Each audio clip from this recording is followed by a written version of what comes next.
مجھ سے بانی مجلس نے درخواست کی کہ حضرت بہلول دانا سے متعلق کچھ مطالب پیش کرو۔ لفظ بے پہ پیش ہے، بہلول بھی لوگ پڑھتے ہیں لیکن بہلول حاضر جواب کو کہا جاتا ہے، لیکن جو چٹکلے باز ہو، بہت حاضر جواب ہو اور مزاحیہ ہو، لیکن حاضر جواب اور سمجھدار ہو، بہت ذہین ہو، زیرک ہو۔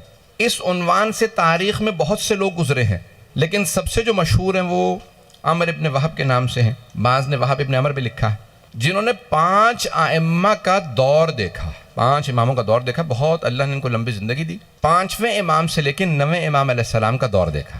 اور ہمارے یہاں اصول یہ ہے علم رجال کا کہ جس آخری امام کے وہ اصحاب میں ہوں، ان کے اصحاب میں، جس آخری امام کا دور دیکھا ہو ان کے اصحاب میں لکھا جاتا ہے۔ تو عام طور سے علم رجال کی کتابوں میں لوگ ان کو 6 امام کے شاگردوں میں اور 7ویں امام کے شیعوں میں تلاش کرتے ہیں۔ ان کا نام ملے گا آپ کو علم رجال کی کتابوں میں امام محمد تقی علیہ السلام کے اصحاب میں۔ اللہم صلی علی محمد و آلہ۔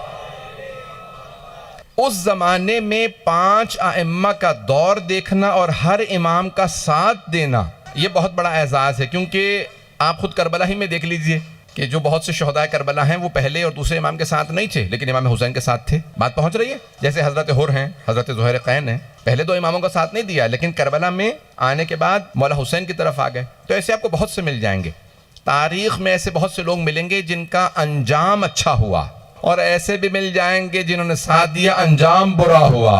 بہت پیارے انداز سے سن رہے ہیں میرے ٹوٹے پھوٹے الفاظ کو۔ یقین مانیے مجھے اپنی حالت کا پتہ ہے کہ اس وقت جو ہے میں کتنی دوا کھا کے بیٹھا ہوں مجلس پڑھنے کے لیے، تاکہ میرا بخار جو ہے مجھے زیادہ تنگ نہ کرے۔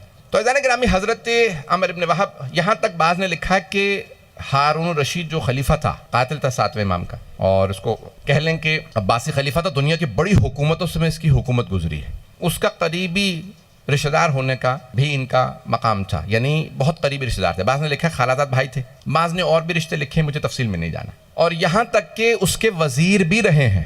اس زمانے میں خلیفہ کا وزیر ہونا بہت بڑی بات تھی، خلیفہ کے بعد سب سے بڑا عہدہ ہی وزیر کا ہوتا تھا۔ اور انہوں نے امام کے عشق و محبت میں، ولایت امام علیہ السلام میں وزارت کو ٹھوکر ماری اور سڑکوں پہ آ گئے۔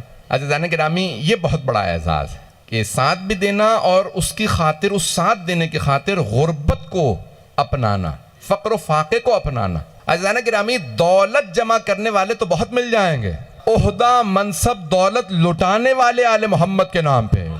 تو اب یہ وزیر تھے، ان کی مخبری ہو گئی، کچھ لوگوں کی مخبری ہوئی۔ وہ تقیہ کا دور تھا، بنی عباس کا دور، تقیہ بڑا سخت دور تھا، بنو امیہ کا بھی دور سخت دور تھا۔ تو اب ان کی مخبری ہو گئی کہ یہ شیعہ 7ویں امام کے چاہنے والوں میں، اور ہارون نے 7ویں امام کو زندان میں رکھا ہوا تھا۔ اب امام خود تقیہ میں ہے، یعنی کھل کے اظہار نہیں کر سکتے یہ میرا شیعہ ہے، اس کو یہ پیغام دے دوں، کیوں جانتے ہیں زندان میں ہوں، جس سے کھل کے بات کروں گا اس بیچارے کو مار دیا جائے گا، اسے شہید کر دیا جائے گا۔ بات پہنچ رہی ہے؟ تو امام کھل کے بات کا اظہار بھی نہیں کر سکتے۔ اب ایک مرتبہ جب ان کی مخبری ہوئی تو یہ چند افراد، 3 افراد 4 افراد گئے 7ویں امام کے پاس زندان میں، اور آنے کے بعد اظہار کیا، کہا کہ مولا آپ حالات جانتے ہیں، ہمارے لیے کیا حکم ہے؟ تو امام نے کہا جیم، ایک حرف ادا کیا، سبحان اللہ، جیم۔ سبحان اللہ۔ جتنے ذہن تھے انہوں نے اپنے اپنے حساب سے سوچنا شروع کیا۔ ان میں سے ایک کے قبیلے کا نام تھا جبل، وہ اپنے قبیلے میں واپس چلا گیا، یعنی بغداد سے باہر چلا گیا اور وہ بچ گیا۔ دوسرے نے امام علیہ السلام کے جیم سے جمل لیا، اونٹ پہ سوار ہوا، جہاں اونٹ لے جائے گا وہاں چلا جاؤں گا، وہ بھی بچ گیا۔ تیسرے تھے حضرت بہلول دانا، انہوں نے جیم سے سمجھا جنون،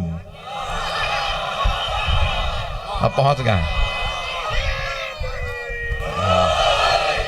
اب یہ جنون لوگ سمجھ رہے تھے یہ ویسے دیوانے ہیں، حضرت بہلول دانا عشق امام میں جنون کی حد تک تھے، تو انہوں نے جیم سے جنون سمجھا۔ اچھا، جنون دیوانگی کے لیے انسان کو سرٹیفکیٹ کی ضرورت نہیں ہوتی، حرکتیں کرنے لگے سب مان لیتے ہیں۔ انہوں نے محل چھوڑا، سڑک پہ آ کے سونے لگے، بہترین کھانا رہنے دیا، اور وہ جو کوڑے پہ کھانا ہوتا تھا وہاں سے ایک روٹی کا ٹکڑا اٹھا لیتے، وہ کھا لیتے۔ تو ہارون نے کہا لگتا ہے کہ بہلول جو ہیں وہ دیوانے ہو گئے، محل چھوڑ کے سڑک پہ کون سوتا؟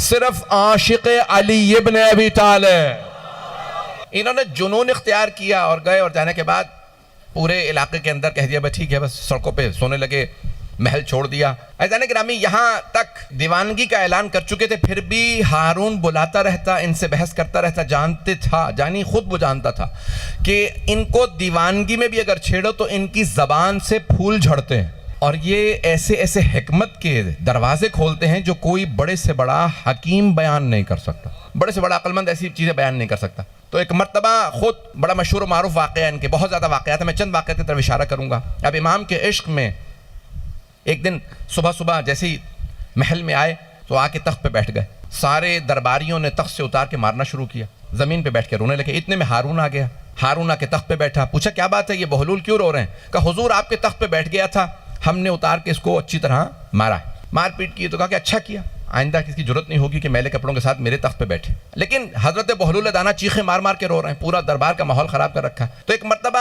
ہارون الرشید نے کہا کیا بات ہے، کب تک روتے رہو گے، بس کرو اب۔ کہا نہیں میں اپنے لیے نہیں، میں تیرے لیے رو رہا ہوں۔ کیا مطلب میرے لیے کیوں رو رہا ہے، بیٹا تو ہے، میرے لیے کیوں رو رہا ہے؟ کہا میں اتنی سی دیر کے لیے آل محمد کے حق پہ بیٹھا تھا، اتنی سی دیر کے لیے آل محمد کے حق پہ بیٹھا تھا، میں نے اتنی مار کھائی ہے، تو اتنے برسوں سے بیٹھا، سوچ سوچ کے رو رہا ہوں تجھے کتنی مار پڑے گی۔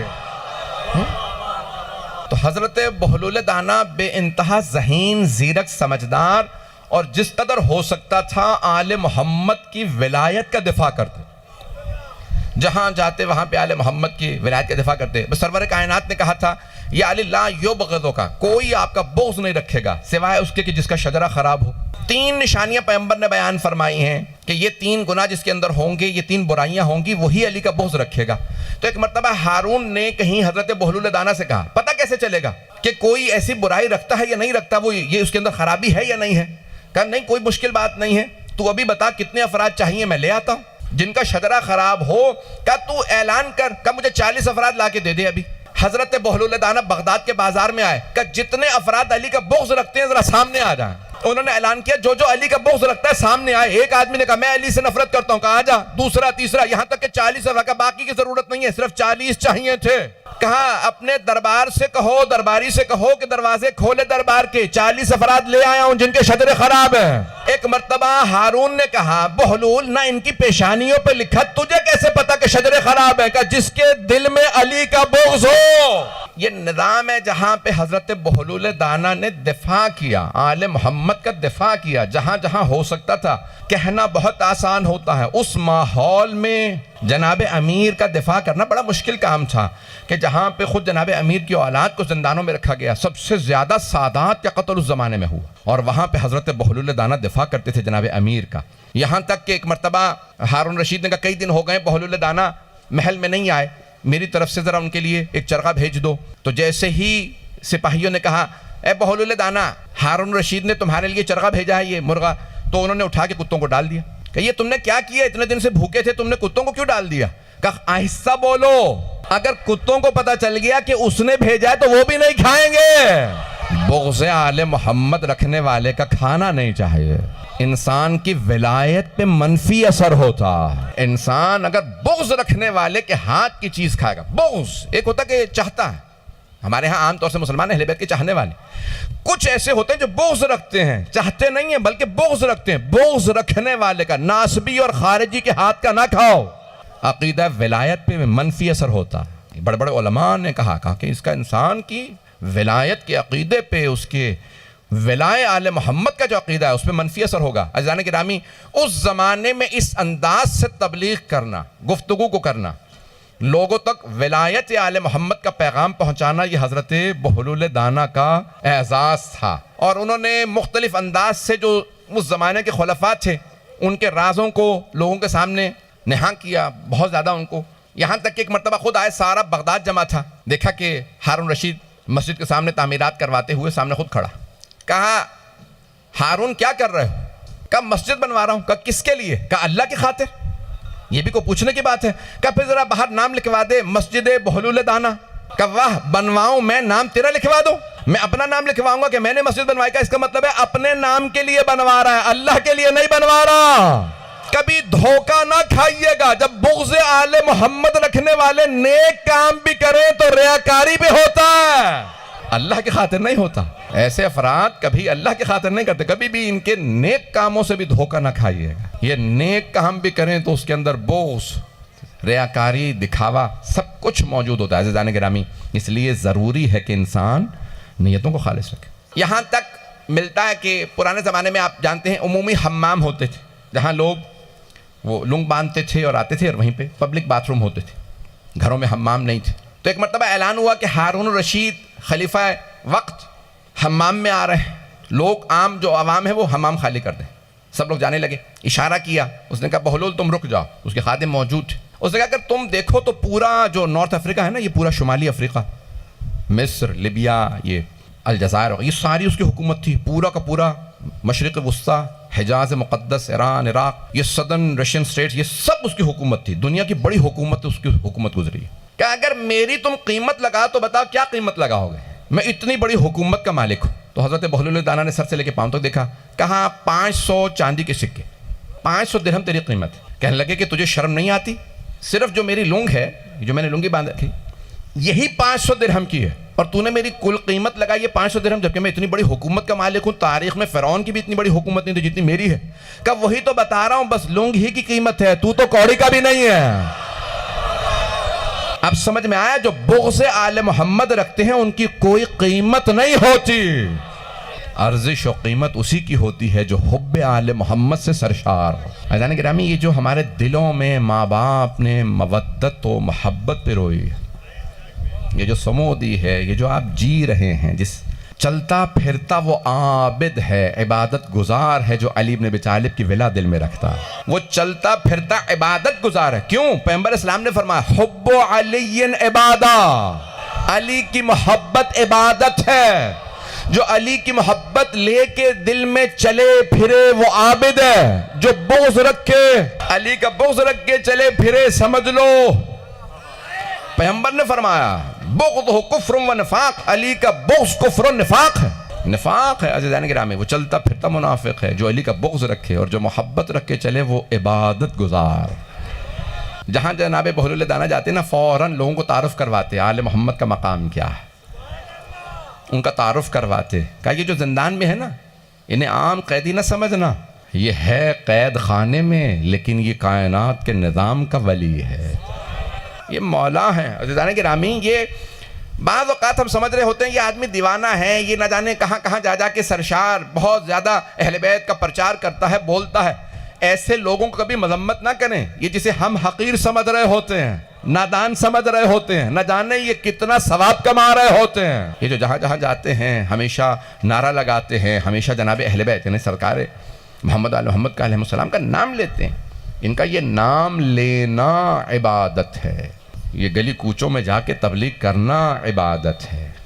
عزیزان گرامی، بڑا مشکل کام ہے، اور اس زمانے میں تو اور مشکل تھا. آج تو نعرہ لگانا بڑا آسان، آج بھی بعضوں پہ تو مشکل ہو گیا.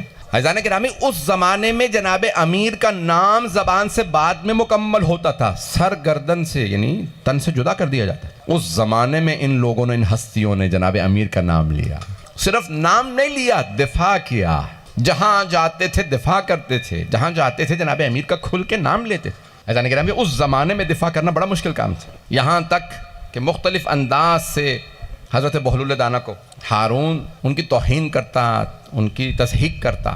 ایک مرتبہ خود 2 واقعات پیش کرنا چاہتا ہوں، بہت ضروری، اس کے بعد دیکھوں گا کہ میری کتنی حالت ہے. بہلول نے دیکھا کہ حضرت بہلول کو دیکھا ہارون نے کہ قبرستان میں بیٹھے ہیں. کہا کیا کر رہے ہو قبرستان میں؟ کہا میں ایسے لوگوں میں بیٹھا ہوں جن سے نقصان نہیں پہنچتا. کہا تمہارے ساتھ بیٹھو سوائے نقصان کے کچھ نہیں ہوتا، اور ان مردوں کے ساتھ بیٹھا ہوں ان سے نقصان نہیں ہوتا. یہ نہ غیبت کرتے ہیں، یہ بڑے اچھے لوگ ہیں. توجہ، یہاں تک کہ خود زبیدہ جو زوجہ تھی اس کی، ہارون کی، اہل بیت سے ولا رکھتے ہیں. تو دیکھا کہ جناب بہلول زمین پہ کھیل رہے ہیں، مٹی سے کھیلتے رہتے تھے، اکثر زمین پہ بیٹھے رہتے تھے. تو مٹی سے کھیل رہے ہیں. کہا بہلول کیا کر رہے ہو؟ کہا جنت بیچ رہا ہوں، خریدو گی؟ کہا کتنے میں بیچو گے؟ کہا ایک کھانا کھلا دو. کہا کھانا میں کھلا دیتی ہوں، مجھے جنت بیچ دو. کہا جنت تمہاری. کہا ہارون تم جنت خریدو گے؟ کہا مٹی کی جنت کون خریدے. توجہ، رات میں خود ہارون الرشید نے خواب دیکھا کہ روز قیامت ہے، فرشتے کھڑے ہیں، زبیدہ سے کہہ رہے ہیں جنت میں آ جا. ہارون سے کہتے تو جہنمی ہے. صبح اٹھا کہ بہلول جنت بیچ رہے ہو؟ کہا نہیں، میں بغیر دیکھے جنت خریدنے والوں کو بیچتا ہوں. اسے خواب آنا بڑی بات نہیں تھی. پتہ نہیں بات پہنچی یا نہیں. کمال یہ تھا کہ حضرت بہلول دانا کو معلوم تھا خواب کیا آیا. اب بات پہنچی ہے جانے گرام. یہ جو علی ابن ابی طالب علیہ السلام کے خاص ماننے والے ہوتے ہیں، انہیں وہ مقامات نصیب ہو جاتے ہیں جو کسی اور کو نصیب ہی نہیں ہوتے. کہ جنت جو دیکھ کے خریدنے آئے میں اسے جنت نہیں بیچتا.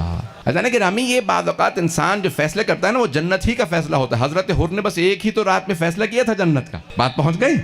ایک ہی رات میں جب پوچھا مرحوم شیخ مرتضی انصاری سے 150 سال پہلے ایک بہت بڑے ہمارے نجف اشرف کے عالم دین گزرے, ان سے پوچھا آغا یہ حدیث معصوم علیہ السلام اصول کافی میں تفکر ساعت افضل من عبادت 70 سنہ, 1 گھنٹے سوچنا 70 سال کی عبادت سے افضل, اور ایک جگہ پہ ہے 70,000 سال کی عبادت سے افضل ہے. کون سا سوچنا کہ ایک گھنٹے سوچنا 70 سال کی عبادت سے افضل؟ کا حضرت حر کا سوچنا 1 گھنٹے سوچنا 70 سال کی عبادت سے افضل ہے. 1 گھنٹے سوچ رہے یزید کے ساتھ رہوں یا حسین کے پاس جاؤں, کہ وہ 70 سال کی عبادت سے افضل تھا. ایک رات میں انہوں نے فیصلہ کیا مجھے جہنم میں نہیں رہنا, مجھے جنت میں جانا. بات پہنچ رہی ہے جانے کے نام میں.